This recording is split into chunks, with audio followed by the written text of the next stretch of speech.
Olá a todos, estamos aqui com nossa segunda edição do podcast Sober Sips, hoje com Roberto Meirelles, da Quiro Bebidas. O meu nome é Martim, eu sou apresentador do podcast. Bom, hoje a gente vai bater um papo com o Roberto e primeira coisa eu vou deixar o Roberto se apresentar um pouquinho, contar um pouco quem ele é, o que ele faz dentro da Quiro. Então, Roberto, direto a palavra com você, por favor. Olá, Martim, tudo bem? Primeiramente, obrigado pelo convite. Vai ser um prazer bater um papo com você sobre um tema tão quente, né? Um tema que está super em alta dentro de um mercado que também é um mercado interessante e super competitivo. Bom, eu sou sócio fundador da Quiro, né?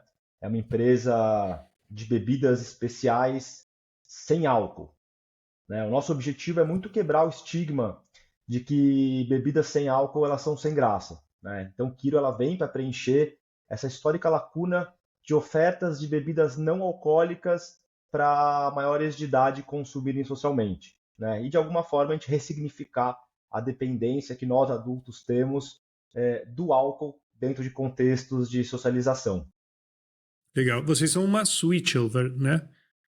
Isso. O Kiro, originalmente, a categoria da bebida é Suiço, que é uma Uhum. bebida centenária, uma bebida muito antiga, né? Inclusive há relatos do Suiço em diferentes partes do mundo.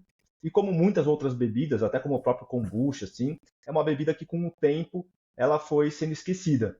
E Uhum. aí ela começou a voltar ao conhecimento público, assim, a ganhar popularidade nos Estados Unidos no final do século XVIII, ali na costa oeste, onde os agricultores começaram a produzir o sweet por uma série de motivos, principalmente os benefícios funcionais da bebida e a estabilidade que ela tem, né, de não fermentar, mesmo sem ter nenhum conservante. E aí o sweet ganhou o apelido nos Estados Unidos de isotônico do agricultor. E aí a gente Uhum. conheceu essa bebida através da literatura, lendo um texto, e aí a gente ficou muito curioso, né? O sweet ele é basicamente a mistura de gengibre, um açúcar natural e vinagre. E a gente ficou muito curioso sobre essa mistura de três ingredientes com tanta personalidade, né? E aí fomos para a cozinha fazer os primeiros testes e aí surgiu o Kiro, né? Acho que é o primeiro, talvez o único ainda, sweet do Brasil. Legal. Roberto, eu queria começar falando um pouco sobre o movimento Sober Curious. Eu não sei como traduz isso exatamente para o português, mas é o curioso sóbrio. É um Isso. movimento que eu venho acompanhando, que parece que é uma tendência muito forte na Europa e Estados Unidos. Parece não, eu tenho visto vários negócios que estão abrindo franquias, crescendo, expandindo, bares focados somente em bebida sem álcool, eventos, festivais, assim, tá uma mobilização enorme. Eu estou consumindo muitas notícias depois que eu comecei com a minha loja de bebida sem álcool e estou assim fascinado pelo assunto. De verdade, estou super interessado no assunto e de ver como isto vai evolucionar. Então, eu queria saber um pouco do teu lado, como é que você enxerga esse movimento de Sober Curious? O que você sabe sobre ele fora do Brasil? E se você considera que ele tem potencial de se estabelecer e crescer aqui no Brasil? Legal. Bom, o Sober Curious, ele é um movimento que encoraja as pessoas a terem um estilo de vida sóbrio ou com um consumo reduzido de álcool. Acho que esse é um primeiro aspecto importante. O Sober Curious, ele não é um movimento radical ou que de alguma forma milita contra o álcool. Ele é justamente um convite para as pessoas pararem ou reduzirem o consumo. E esse movimento, ele começou a ganhar uma força ali, recente, né? Essa união de pessoas influentes, jornalistas e outros agentes importantes do mercado em torno disso. O termo Sober Curious foi cunhado por uma jornalista norte-americana chamada Ruby Warrington em 2018, quando ela lançou o livro com esse nome, Sober Curious, quando ela começa a falar sobre esse movimento. Então, aquilo que era uma percepção pessoal, ela começou a buscar dados científicos, né, que comprovassem essa tese dela. E esse movimento, acho que nada mais é do que um despertar da sociedade para pensar um pouquinho sobre esse consumo excessivo de álcool que nós temos. Acho que é evidente para todos nós assim como a gente é hiperestimulado a consumir o álcool o tempo inteiro, né? Seja no momento de felicidade ou no momento de tristeza, né? Se você ganhar uma promoção no trabalho, você sai para beber para comemorar. Se você é demitido, você sai para beber para afogar as mágoas. A bebida está presente em em muitos momentos e principalmente essa sensação, né, essa glamorização do álcool que foi construída durante tanto tempo por agentes muito influentes também. Não falo nem só da indústria das grandes empresas, mas também até do entretenimento, do cinema, né? Quando tem tantos modelos aí de personagens que nos inspiram que estão diretamente ligados ao álcool, né? Quando você pensa em James Bond, naturalmente já pensa no Dry Martini dele. Então, Uhum. essa construção, essas convenções que foram criadas em cima dessa glamorização e desse movimento que torna o álcool tão sexy, fez com que as pessoas recentemente parassem, dessem uma despertada e falassem, nossa, calma lá, né? Por que eu estou consumindo tanto álcool e quais são as contrapartidas, né? De eu me Uhum. tornar de fato uma pessoa que em qualquer ocasião da minha vida, seja de felicidade, de tristeza, de romance e tal, eu preciso ter um drink ali do meu lado. E aí com isso, as pessoas começaram a se organizar em torno desse termo e trocar, né? Criar uma comunidade ali que era menor, foi crescendo, crescendo, para as pessoas entenderem que existe a possibilidade de você ser feliz, por incrível que pareça, sem consumir álcool na nossa sociedade. Legal. E você enxerga esse movimento se expandindo ou pegando tração aqui no Brasil também? Sim, acho que um dos grandes desafios hoje é a gente mensurar esses dados, né? Nos Uhum. mercados, nos Estados Unidos, Canadá, Europa, já existem alguns institutos que estão quantificando isso, né? Existe um instituto que é o IWSR, né, que é o Instituto de Vinhos e Spirits, talvez seja aí a principal referência científica nesse assunto, que vem monitorando esses números, né? E segundo o próprio IWSR, 34% dos norte-americanos dizem que beberam menos álcool em 2022 em relação a 2021. Uhum. Então, com isso, naturalmente foram surgindo alguns movimentos, né? Nos Estados Unidos a gente tem ali, por exemplo, o Dry January, a gente tem o Sober October, né? Que são meses que as pessoas são convidadas a monitorar esse consumo excessivo de álcool delas. E aí, naturalmente, no Brasil, isso também chegou por aqui. Ainda é Uhum. difícil mensurar isso, né? É engraçado que a gente até tem na nossa cultura, por exemplo, existe a quaresma, né? Uhum. Pós-carnaval, que é aquele momento onde a gente fica ali, né? 40 dias também reduzindo o consumo de álcool, assim. Mas agora as pessoas estão expandindo isso para outros momentos da vida. Infelizmente, eu percebo esse movimento ainda dentro de um recorte muito específico da população. Acho que estamos falando aí principalmente das camadas sociais mais ricas, né? Uhum. E também com maior tempo de escolaridade. Inclusive, se você der um Google aí, você vai ver que o consumo de álcool no Brasil ele vem crescendo. Então, Uhum. essa contradição é muito triste, né? Porque você vê um determinado segmento da população despertando e consumindo menos álcool.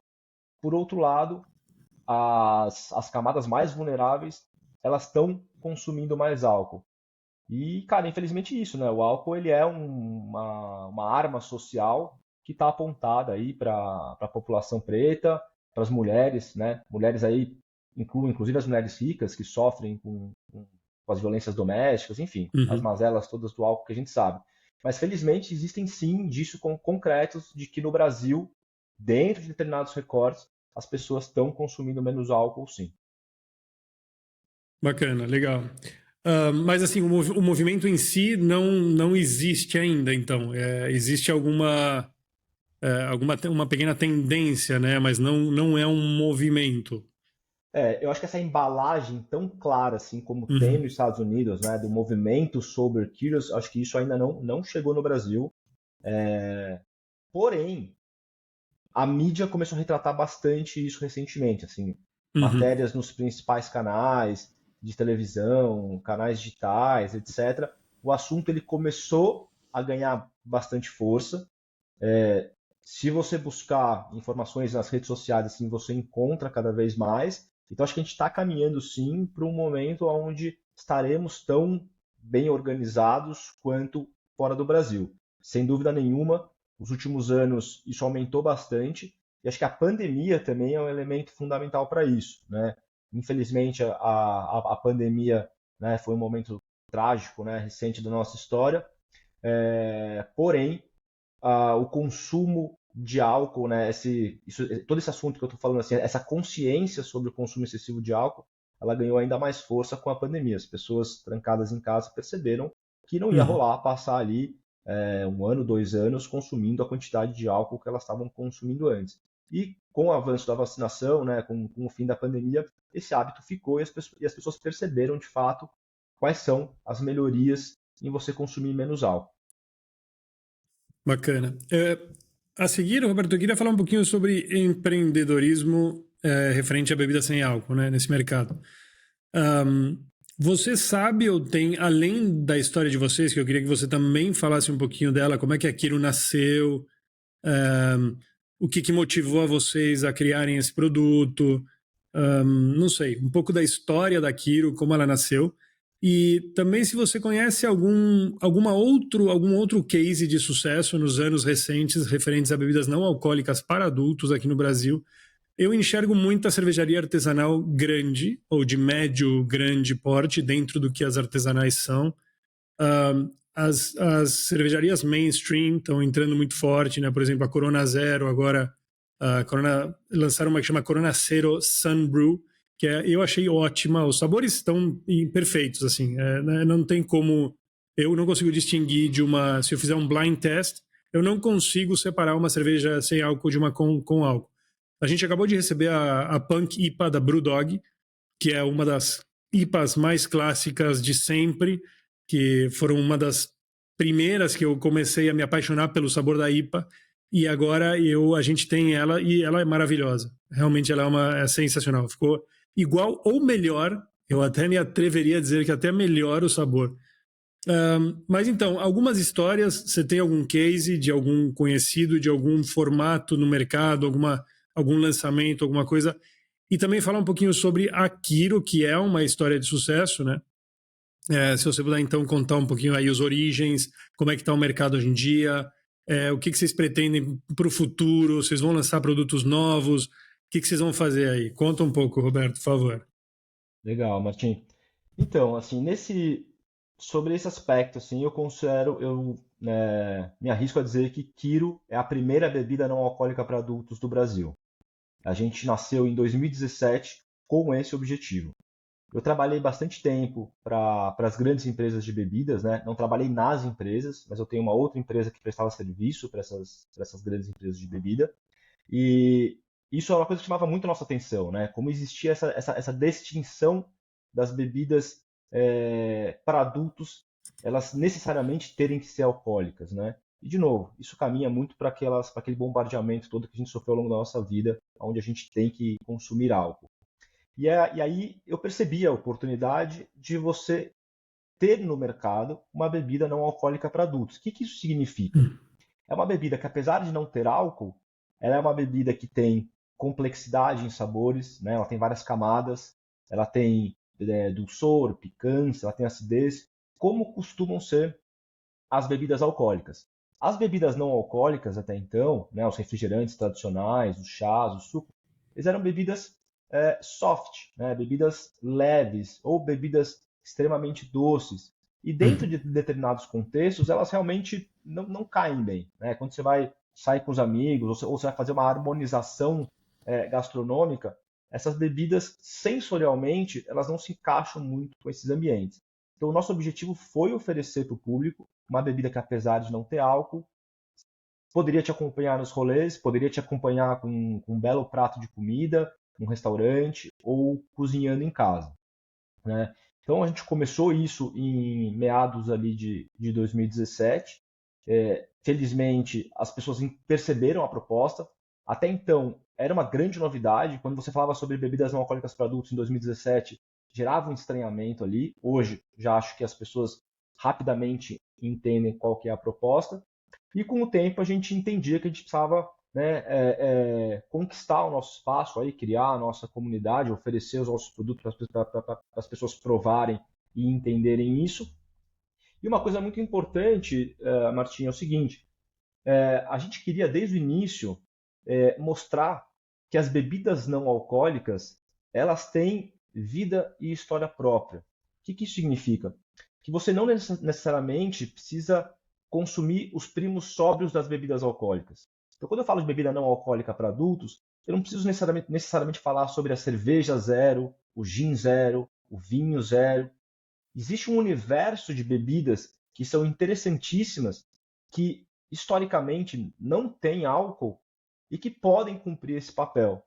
Inclusive para determinados perfis, aí falando de pessoas que têm alguma doença ligada ao alcoolismo, essas bebidas zero, né, cerveja zero, gin zero, elas inclusive podem até ser um gatilho, assim, né, para as pessoas caírem de volta no consumo de álcool. Então, o nosso objetivo é um pouco assim, vamos esquecer, né, esse universo e vamos entender o que é uma bebida que pode ocupar esse espaço. E aí surgiu Kiro. Eu acho que o mercado brasileiro tem algumas opções legais, né? Temos os kombuchas aí, que as pessoas confundem muito Kiro com kombucha. Kiro não é um kombucha, embora o kombucha seja uma bebida incrível, né, com uma história muito legal também, um processo de produção e também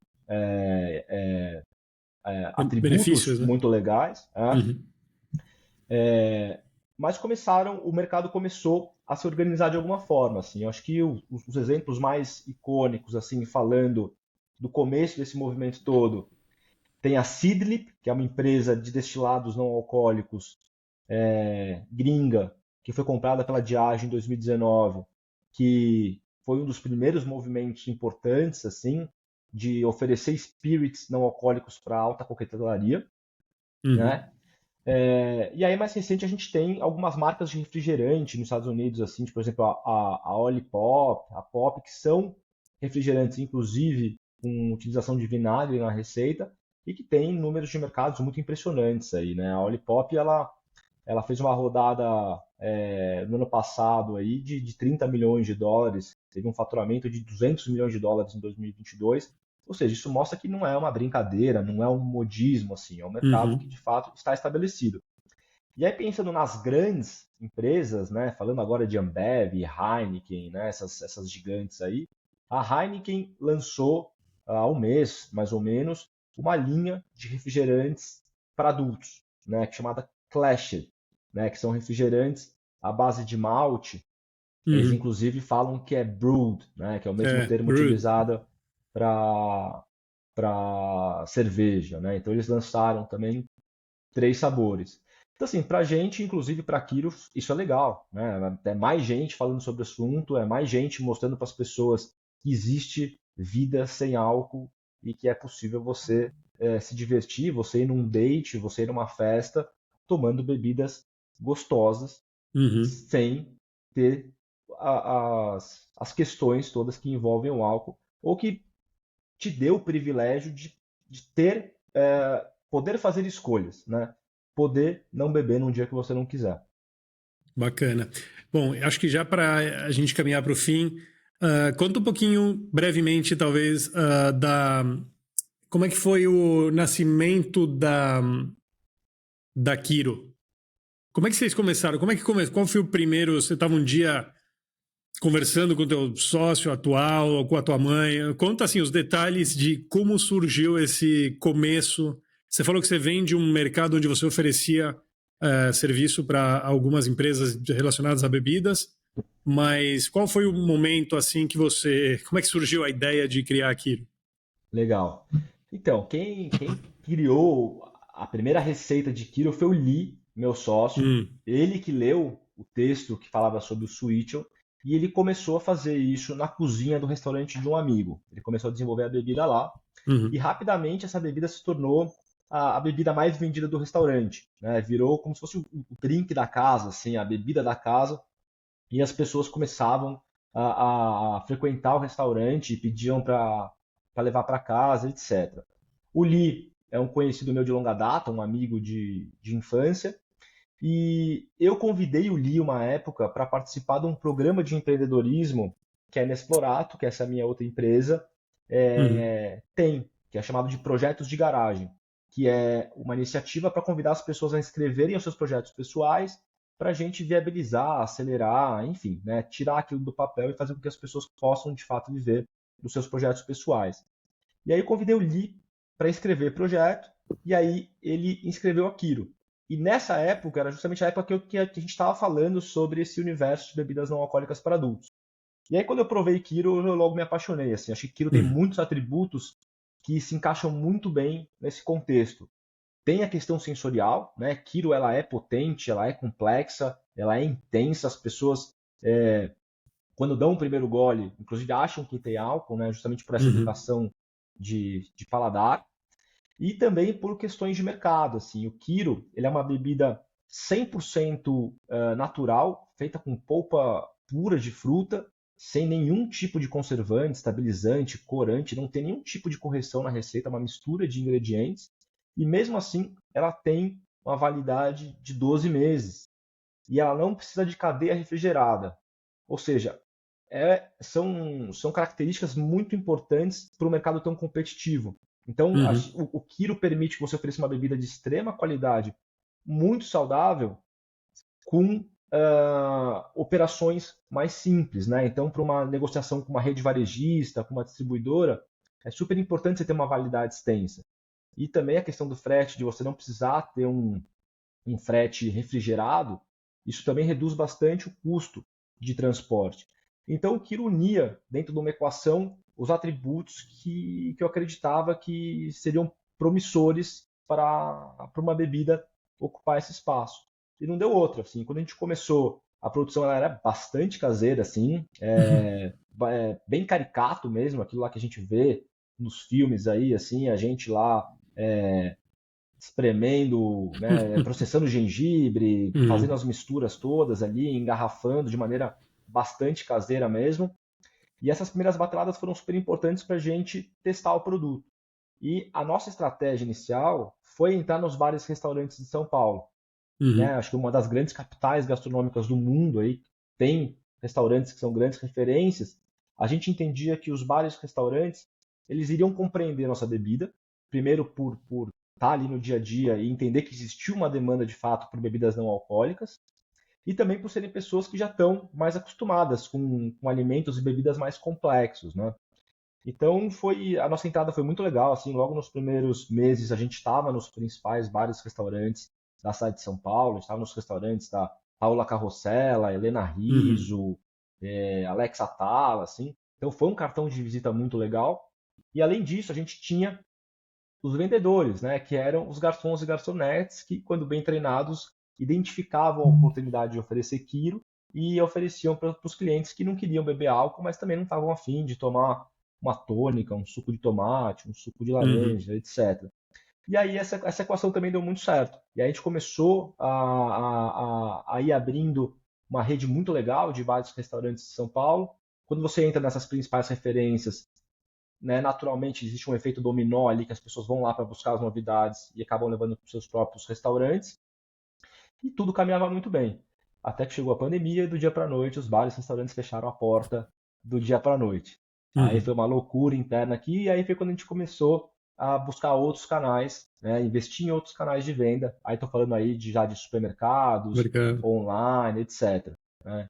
Então hoje Kiro tem uma operação multicanal, a gente está nas Uhum. principais redes aí também varejistas, temos uma frente de eventos também e venda direta através do nosso site, através dos parceiros de marketplaces aí, Mercado Livre, por exemplo. Então hoje a gente consegue atender o Brasil inteiro e conseguimos de fato assim entrar nesse universo que a gente queria, que era de ir num restaurante, ir numa festa, ver uma pessoa tomando uma cerveja, ver uma menina tomando um Negroni e uma outra pessoa com uma latinha de Kiro ali na mesma roda, se sentindo inserida nesse contexto Uhum. social. Que legal. Evadindo um pouco essa pressão social de ter que beber um álcool, né? O, Exatamente, né? É sempre muito constrangedor, né, cara? Quando você vai num restaurante até hoje, cara, e você fala que você não quer beber álcool, vem aquele monte de piadinha, né? É o motorista da rodada. Inclusive, tem esse lance do próprio motorista da rodada, assim, a indústria colocou isso como um castigo, assim. Quando você lembra das campanhas iniciais disso, o amigo que estava no bar lá, com os amigos tomando cerveja, e ele era sorteado para ser o motorista da rodada, ele era zoado, né? É um castigo. Não beber álcool é um castigo, né? Então, até hoje, né? A pessoa, tá tomando antibiótico, tem aquele lance, eu não Uhum. confio em quem não bebe. E tudo isso, cara, na real é muito triste, porque o álcool ele é realmente perigosíssimo quando consumido em excesso, Sim. e sem responsabilidade. Legal. Roberto, futuro para Kiro? Você tem algum planos, projetos, produtos novos? O que vem pela frente agora? Cara, nossa, a gente é uma empresa que engatinha no mercado pequeno, assim, apesar de super competitivo, o mercado pequeno, assim, então é um futuro muito promissor, né? Porque Uhum. esse papo todo nosso, assim, acho que a conclusão dele é que os indícios demonstram que a gente não está falando sobre o modismo, sobre a temporada das bebidas não alcoólicas, tal. Os números fora do Brasil e os poucos números que a gente tem no Brasil mostram que a coisa chegou para ficar. Então, assim, a nossa curva de crescimento assim futura ela é enorme. Então, a gente tem muito trabalho para fazer ainda, ocupar. A gente está principalmente em São Paulo, né? Hoje em dia, a cidade de São Paulo, Uhum. começamos a botar o pé no interior litoral. Então, assim, a gente tem um terreno gigantesco e é um baita privilégio você ter uma empresa de alimentos e bebidas no Brasil, que é um país com uma biodiversidade enorme, com ingredientes incríveis. Então, assim, é muito entusiasmo para o futuro, porque olhando para frente, assim, tem muita coisa que a gente quer realizar ainda, só que a gente sabe também que tem que uma coisinha de cada vez. Então, em breve, estaremos atendendo o Brasil inteiro com uma distribuição muito mais estruturada do que a gente tem hoje. Que legal. Vocês estão em algum tipo de captação ou como é que está esse negócio internamente, assim, falando nessa parte estrutural e logística do negócio? Sim, Kiro foi uma empresa criada para andar com as próprias pernas, tá? A gente não Uhum. desenvolveu um modelo de negócio para ser vendido em 3, 4, 5 anos, não é essa a Uhum. Uhum. proposta do negócio, mas é claro que parcerias legais são sempre bem-vindas, né? E para determinados sonhos se realizarem, o dinheiro ele é inevitável. A gente precisa de Uhum. grana para conseguir melhorar nossos produtos, desenvolver novos sabores, abraçar algumas oportunidades que aparecem, assim. Então, respondendo de forma direta, sim, né? Sempre existe a oportunidade de a gente conversar com investidores, que a gente sempre deixa o plano ali preparado para apresentar. Até hoje a gente tem tido algumas dificuldades de comunicação, né, por conta das restrições orçamentárias, de novo, no mercado tão competitivo. Então a gente foi aproveitando esse bom trabalho que a gente fez assim para gerar mais alcance. Então a gente já fez algumas collabs com o Nubank, com a Naveia agora, enfim, Uhum. marcas importantes do mercado brasileiro que a gente vai também estabelecendo parcerias para contar para mais pessoas sobre nós. Que legal. Eu tava vendo a banca, Banquiro. Vocês têm quantas? Como é que é? Vocês fizeram uma banca em conjunto com Naveia. Que é exatamente isso aí? É uma banca que está numa rua e você consegue comprar os produtos ali? Ou você quer falar um pouquinho sobre isso? Cara, a banca é um case muito legal assim de varejo, né?